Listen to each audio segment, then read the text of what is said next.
Hello, everyone. Hello, everybody. Welcome to our second YouTube video. Now, this is Sunday night. After a long weekend of mayhem all across. I think at this point it's fair to say all across North America. It's not just the United States It's anymore. it's really gone global, and it's not just North America anymore. Yeah, I've seen things where I've read that there are protests in London, in Berlin, and I read over the Amsterdam. week Amsterdam, and I read over the weekend about that there are now protests in Israel, in Jerusalem, and in Tel Aviv over the killing of an autistic Palestinian man by Israeli police, I believe it was, in the Old City in Jerusalem. Another brutal, senseless murder that had literally no justification and no reason for happening other than a couple of cops saw somebody that they wanted to pick on and they decided to kill him. And of course, they're protesting, marching through the streets of Tel Aviv and Jerusalem, uh, saying that that George Floyd and the man whose name I'm forgetting, which is really unfortunate, um, but the Palestinian man who was murdered, saying like they should both be alive today. Same struggle is from Palestine to Minnesota, and um, you know it, it's really expanded. And of course, Yeah. one of these new global protests and this massive worldwide show of solidarity. Um, of course, expressing anger around an analogous situation. Um, Ethan, were there in Canada Yes. at one of these events. In Montreal. Went down to the protests, marching.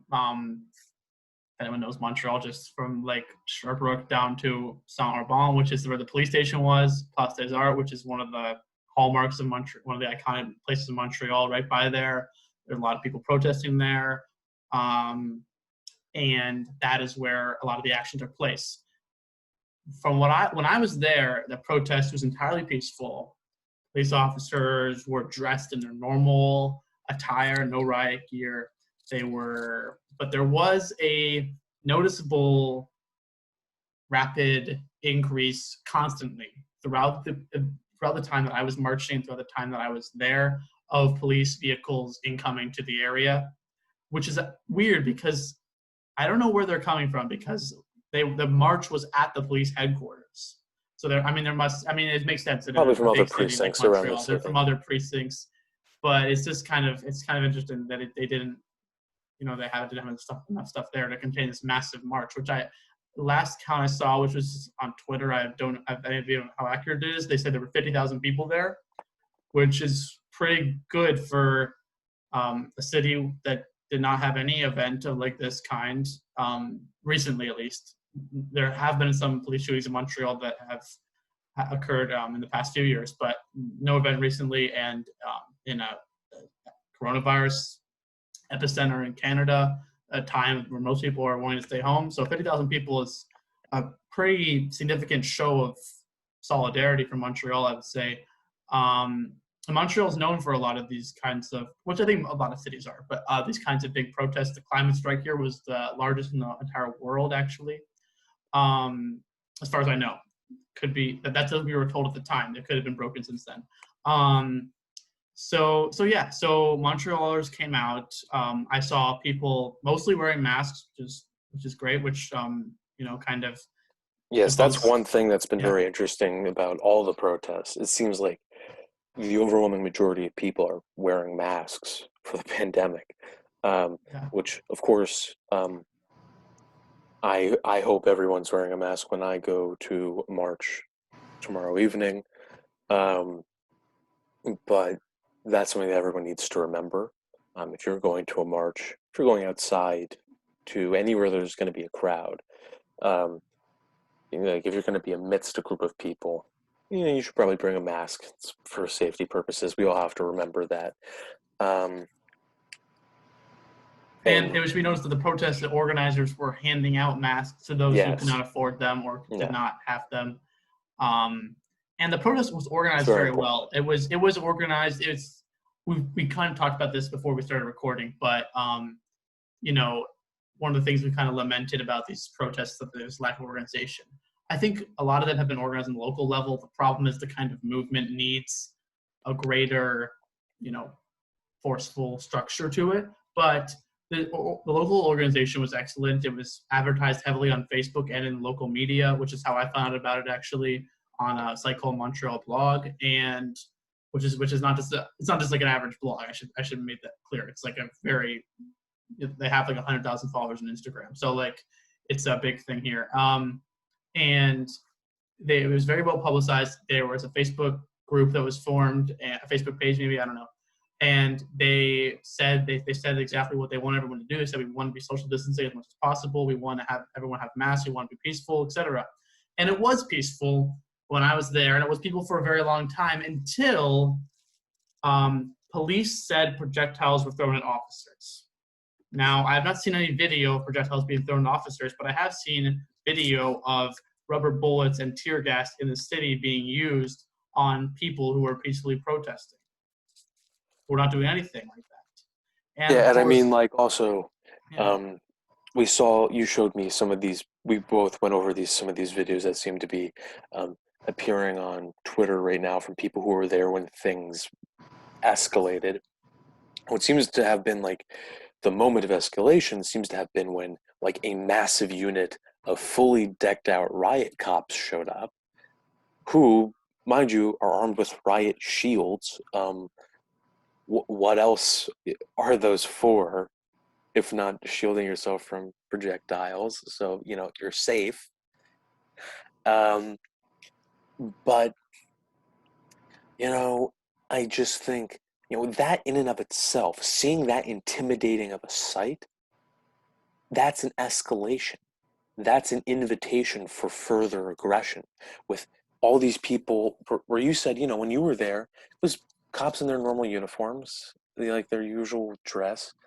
Um, but then the riot police show up, and they are decked out in all black in their body armored uniforms with all the gear, the shields, the batons, the helmets with the shields on them, all of that, and undoubtedly, you know, people behind them, other riot cops behind them, probably with those guns, that are the launchers for tear gas, which was deployed.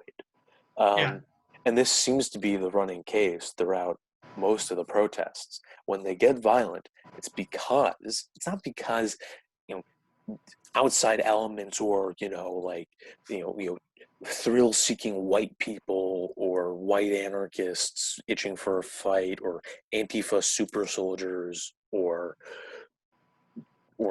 I don't, or like thugs looking to loot or whatever, decided like, oh, well, I've been waiting here the whole time. Now there's more police than there were even before. It's time for me to go break into a store now. yeah, Things are escalating because people are waiting there. They're being peaceful. They're protesting, and then usually they get their march comes to be stopped, and those people feel threatened. That changes the whole atmosphere when the riot police show up. When you come dressed for a riot and there isn't already a riot happening, you're kind of asking for it. and When you come I just prepared for it, yeah. you are pretty much willing the thing to happen before it happens. It's preemptive, and I get that to a certain degree. It's preparatory and it's cautious, but on the other hand, when you're just sending those guys out to the front line to face down the protesters, um, to like stand as close as they can to them with their shields and their batons at the ready, I mean, like, you're threatening those people, and those people are going to suddenly, their whole psychology is going to change. The whole group psychology of a group of like a of those people. It's where that herd psychology starts playing in, where people are in a group and the feeling amongst the whole crowd changes. It's like, oh, they came ready to fight. A fight's about to happen. Everyone gets into that fight or flight response. Everybody who's gonna run when the police advance gets ready to run, and everybody who's gonna like try to stand their ground or like get even more fired up and angry about it, who feel insulted that they're being treated in such a way, um, that the special like repression police are there. Um, those people get ready with their fight response. Um, and I mentioned the Antifa super soldiers meme just then. That's the big emergency right now. That's the really scary thing that just happened. Donald Trump, the president of the United States, has just designated Antifa, Yeah, it's right here. which stands for anti-fascist, as a terrorist organization. The problem is there is literally no organization called Antifa. There is none. Antifa is just a name is just a broad umbrella term for the idea of like militant anti-fascism, actually seeking out fascists, confronting them, depriving them of platforms, physically confronting them when they gather together, try to rally, try to, you know, be fascists out in public, trying to drive fascism from the public square. That is the purpose of the whole idea. Antifa is an idea, it's not a group of people. When you declare an idea to be terrorism, then you're basically saying it goes one of two ways. Either you're basically saying like anybody who holds the idea can reasonably be called a terrorist. And it just goes to show you, like, first off, Antifa doesn't have a body count. It literally does not, objectively. I have not read anywhere of an anti-fascist activist anywhere killing anybody. But you know who has a body count? American Vanguard, a neo-Nazi group, of which James Fields, the person who killed Heather Heyer with his car, was a member. In Charlottesville. In Charlottesville, Just to give some Virginia. context, people who may not know. Yeah, in 2017. Yeah, I know, it's weird. Maybe there's some youngins on here who came of age in the past few years who don't remember Charlotte, who don't have all the details in Charlottesville. Um, but Antifa at Charlottesville saved people's lives. Cornel West said it himself. Him and the group of older black preachers were getting surrounded by fascist thugs carrying tiki torches, chanting, "Jews will not replace us," and hurling racist abuse at them. And they pinned them up against a statue in a park while the police just stood there and looked on and didn't care. They abdicated their role. And a bunch of people dressed up in all black and with the bandanas on and, maybe some 2x4s or something, charged down into the park and formed a ring protecting Cornel West and the people he was with from this crowd of people. International treasure. Yeah, a national treasure. Cornel West must be protected at all costs. If they had killed him, boy, you would have. I would have done some terrible things to certain people in Minecraft. Um, but the idea that Antifa has to be designated as a terrorist group, a group that has no body count, a group that isn't really a group, it's not organized in any way.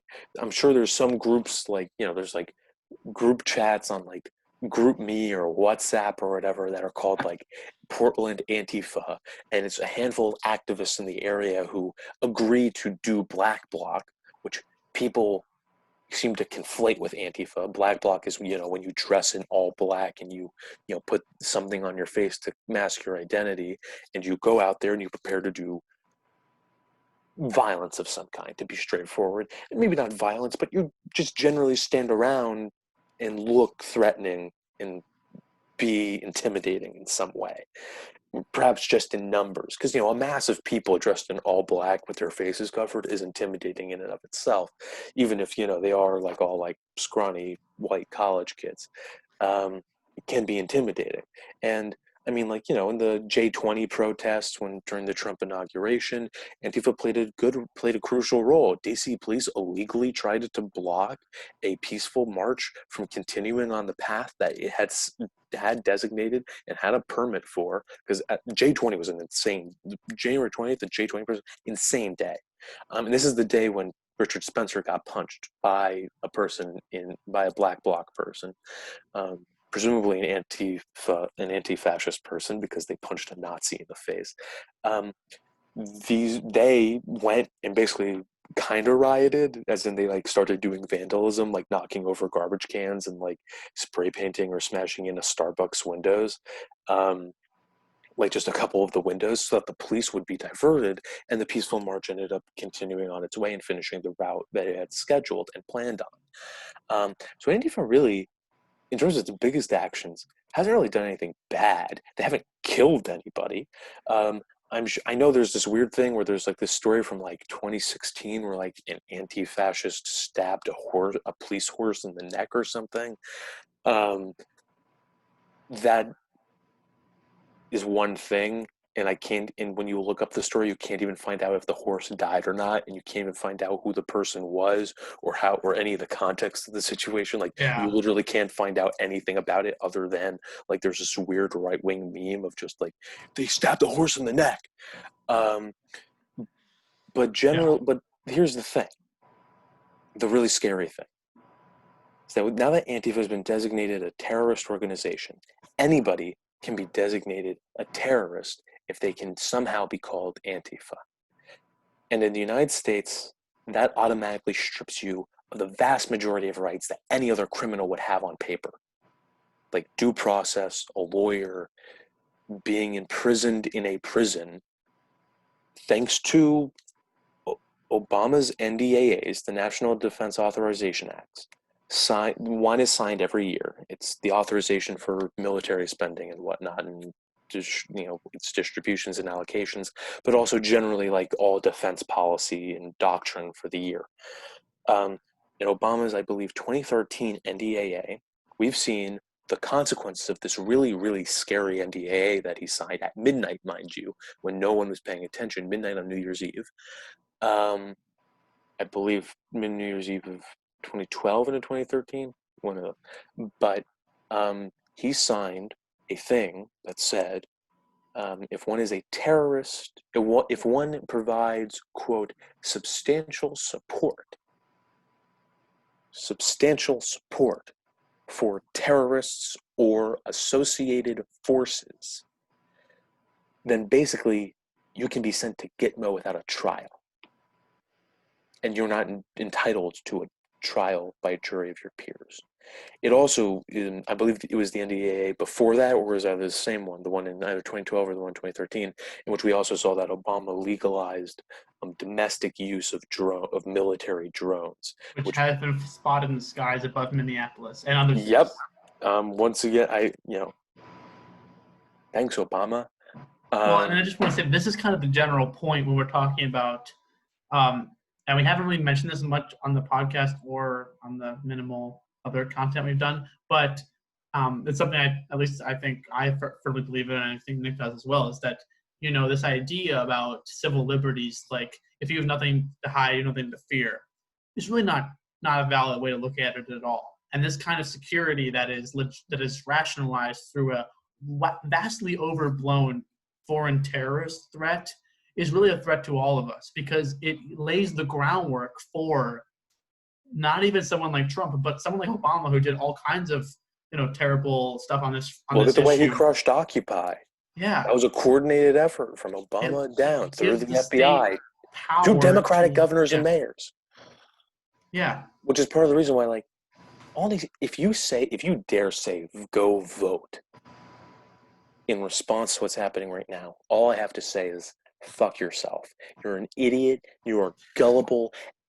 true. Minnesota is a deep blue state with a blue governor, with a Democratic governor. Minneapolis has a Democratic mayor. They have every state level elected official is a Democrat. Like the top members of the executive branch of the state of Minnesota, the governor, the attorney general, lieutenant governor, secretary of state, et cetera, et cetera, et cetera. There's not a Republican on the city council. It's 13 Democrats and a Green. Yeah, that's the city council of Minneapolis, with that council makeup with a Democratic mayor. California, where things are going down in Oakland and in just look at New York City and in LA. Those are two cities with Democratic mayors, very Democratic cities in a very, very Democratic state. New York City, Bill de Blasio, with everyone's favorite, whose overlord is everyone's favorite Democrat, apparently, for some unknown goddamn reason. Andrew fucking Cuomo, Democratic governor, probably presidential hopeful in the next few years. These things are not going to be solved by voting in any way, shape, or form. It's part of the reason why these things are happening, why the riots are happening, because nobody sees any other option. Yeah. Well, And of and course, if they are going to be solved by voting in the future, it's not going to be solved by voting for an Andrew Cuomo. This could potentially be solved by yes, voting for a Bernie Sanders or someone like but him, they took but they that have option not. away from us. Yes, So exactly. um, And we that have is no the option, point. which was the point of the a tweet that I made that got a significant amount of attention relative to me, where I had the JFK quote. Those who make peaceful revolution impossible make violent revolution inevitable. Which I don't say that like happily, that violence is going to happen, and JFK didn't say that happily. He said that warningly, and Yeah, that's what I say as a warning, because I right now we're seeing not a revolution, but we're seeing it's not a riot. It's not just a riot. It's a full-blown revolt in a number of American cities where people have risen up in Atlanta, in Minneapolis, in St. Paul, in New York City, in LA, in Oakland, and basically taken over huge parts of the city for hours at a time in the middle, in the evening and into the night, and deprived the actual government of direct control. And the only way they're able to reimpose that control is through the force of the police state.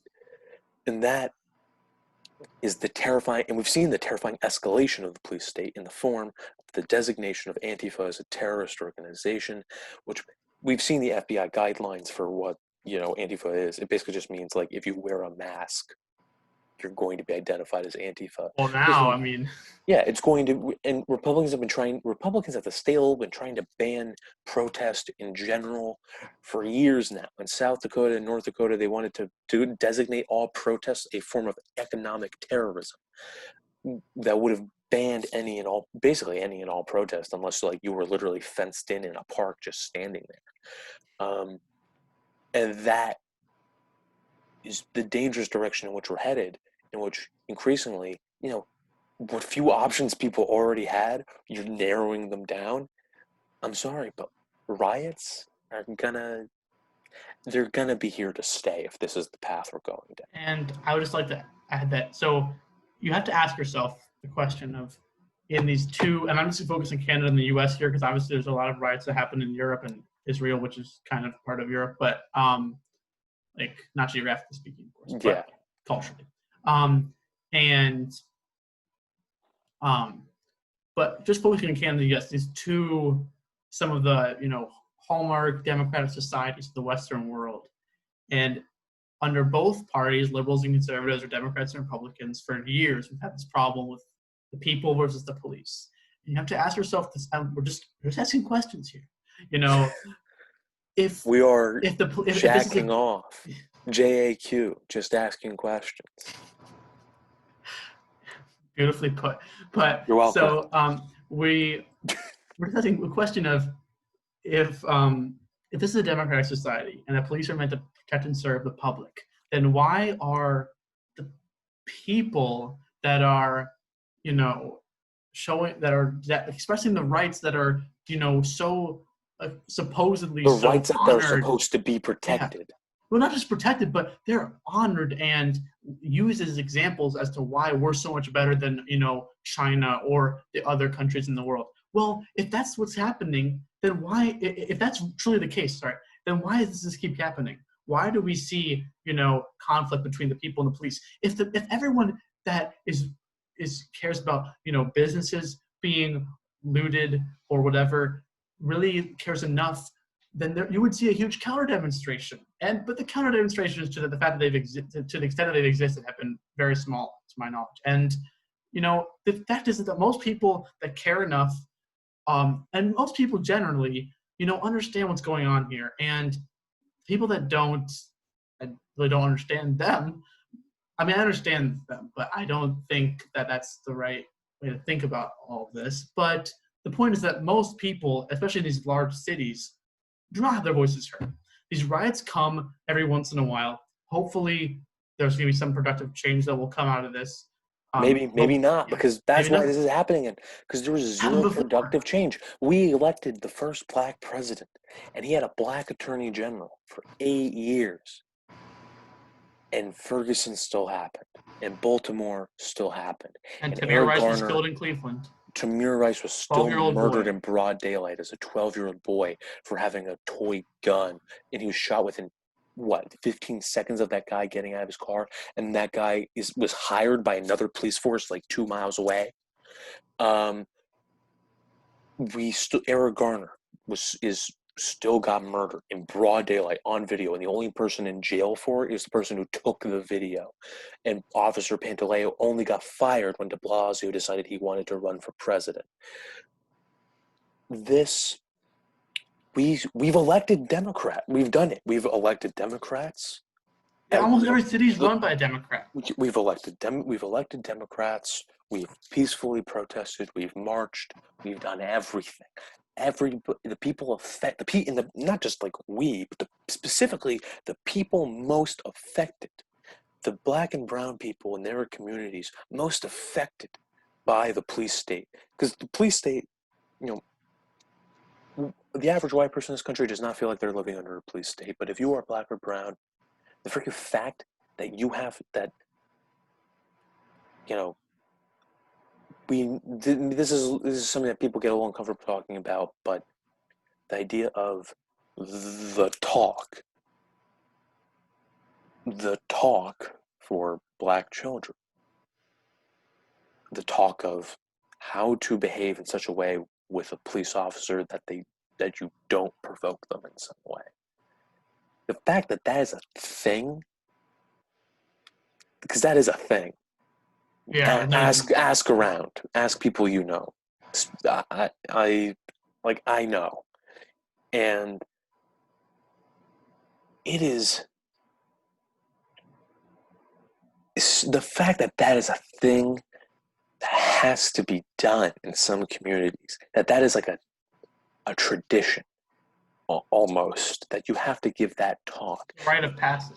Yeah, that it is such a common experience, getting stopped and feeling you've been discriminated against and viewed as something other than what you are, which is a human being who deserves dignity and respect and has rights.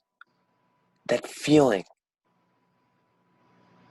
that experience, that is evidence enough that there is a police state in this country that is entirely racially discriminatory. And those people who are victimized by it have done everything they can. They elected Democrats. What do those Democrats do? They elected Democrats all the way in these cities specifically. You have seen Democrats elected all the way up from the city council For years. From the city council all the way up to the mayor. And several of these states, with the exception of Georgia, in terms of the states that have big protests going on right now, there's exceptions of Georgia, Ohio, and South Carolina, and I'm sure there's other states.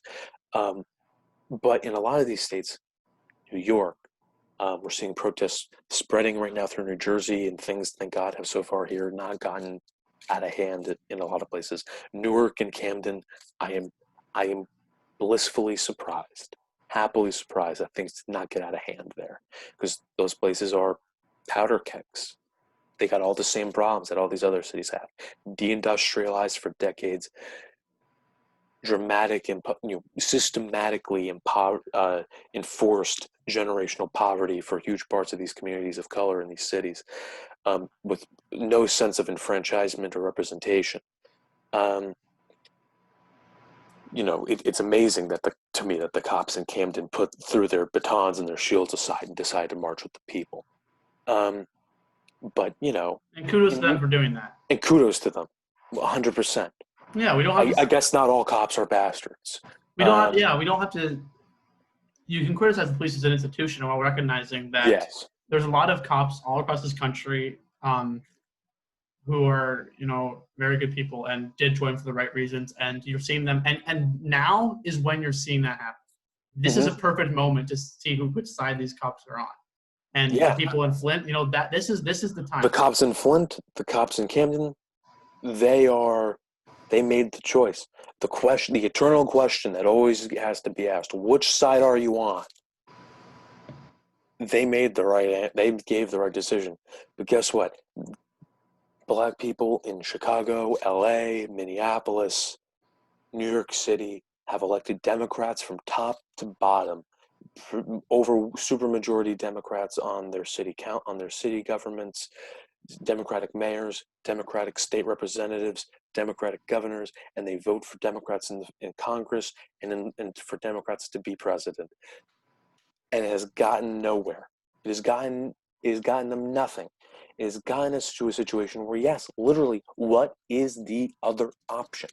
Because they elected Democrats, and then when the Democrats didn't do anything, they tried to lobby them and push them into a progressive direction on the issue. And then they protested. People went out and they protested in the streets. And then when that didn't work and they were responded to with violence, they responded with violence.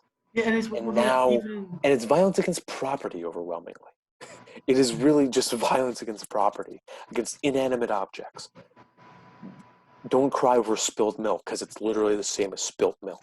yeah, It it's is an unfortunate. inanimate And object. I think I saw a quote on Twitter or something on Instagram where it says These it's places have unfortunate. insurance. Yeah, well, not just that, but this country is valuing white property more than black lives at this point, because Mm-hmm. and that's the thing. We can be critical of certain actions, and a lot of the looting and stuff has taken place kind of outside of the protests, and I think the looting and especially the rioting should be evaluated more on a case by case basis. But the general point is you should be more critical of the people upholding the racist capitalist system Mm-hmm. than the people that are trying to protest Mm-hmm. against it. So, And that's there's plenty of and time that's the for truth. talking about tactics and stuff, but if the majority of your energy during this time is going out, disseminating content about, you know, what the negative effects of the protest, then you're kind of missing the overall point. Yes. And with that, I think this video is Yes. a little long for a video, so But it's an we shall important topic. close. But it's an important topic, and it's an important announcement because we are literally like in an emergency here with the Trump Antifa designation thing, because that's terrifying and signals potential for a massive, terrifying authoritarian crackdown, a major escalation of things.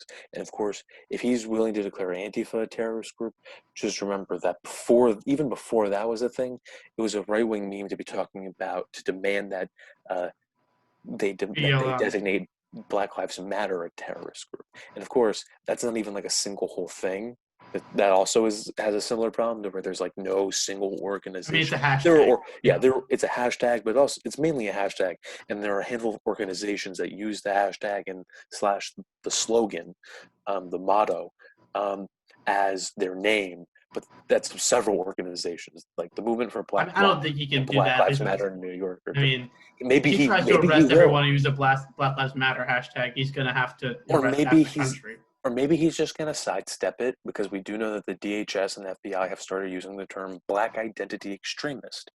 Um, Perhaps Really, we will I look into didn't know this, that. and yes, Holy. we can look into this Yeah, in let's get into this tomorrow. Yeah, another time. But yeah, stay that is the vigilant, everyone. situation Stay right safe. now. Yes, stay safe, and just keep marching. And if you're going to one of these protests, and especially if you're white, but if you're going, don't do stupid shit that's going to get blamed on the entire movement. Hmm. Yeah, That's what I would that just, too. just say. Don't If you do see it, don't if do you stupid see shit. like an Don't be Apple the first store, person to throw a brick, please. if you see an Apple store and you think you want like the new iPhone or something, don't just go running into it because you think this is an excuse to do that. That's not what this is about. Although, if other people have already started something,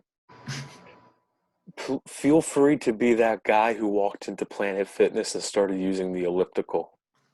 Yes, by That all means, get in shape. Yeah, Yes. and also maybe get yourself a Lego Death Star while you're at it. you've earned it staying inside all this time.